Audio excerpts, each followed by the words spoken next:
because you were affected because of your sexual relation with your ex-partner. Do you enjoy sex the same way now than you did before? Okay, the first year after I got disease, I had no sex at all.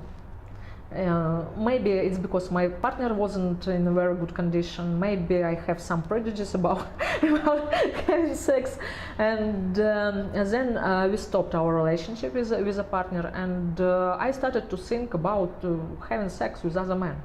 And the first that I was thinking about it was my status, because things changed from that moment. And I didn't know yet about undetectable, untransmittable, and I wasn't under treatment yet. That's why for me it was a challenge. How to tell a partner, future partner, and I signed this paper about criminalization that I should to report every my sexual partner that I am HIV positive. Yeah, and but my first experience with explaining that it was positive. I had a boyfriend. He was HIV negative, and you know, I was. We had dates a lot of time and so on, but I was avoiding sex. Yeah, and one day he told me, you know, I feel really cheated. You're a big girl, I'm a big boy. We know exactly that we cannot have like a platonic relationship. We need to move from the next stage. I like you, you like me, we fall in love. What's wrong? I told you, you know, maybe you don't like me like a man, like just like a friend, just explain me. And I told you, know, I have some problem. I told I'm HIV positive, and I was, and really it was very hard for me to say, because I was thinking about his reaction. I respected him very much like a person, not just like a future or sexual partner. And it was very important for me to know that I have no stigma and discrimination from his side.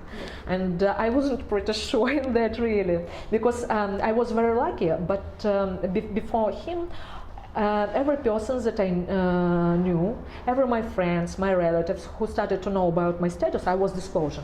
Nobody told something bad to me. Nobody told, no, I don't want you in my life anymore.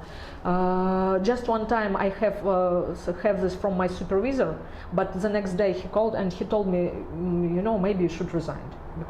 But next day he called me back and told, I'm really sorry that for words that I said yesterday. I had a conversation, I had my research on the internet, and really I'm pretty sorry so much. I will respect you in the same way that I did before. Please forget my words. I didn't want to hurt you.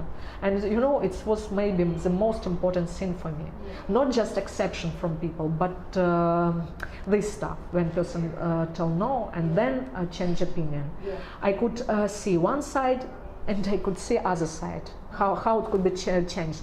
And in that moment I realized that the most important thing that I can do to protect myself, my nervous system, it's to explain people, because people sometimes just feel fears because they don't know, have no information. That's why every time when I want to avoid some problems with this, I'm just standing and speak with people. And you know, nobody told me no in this world, no, with sex or with a relationship or with something. No one time.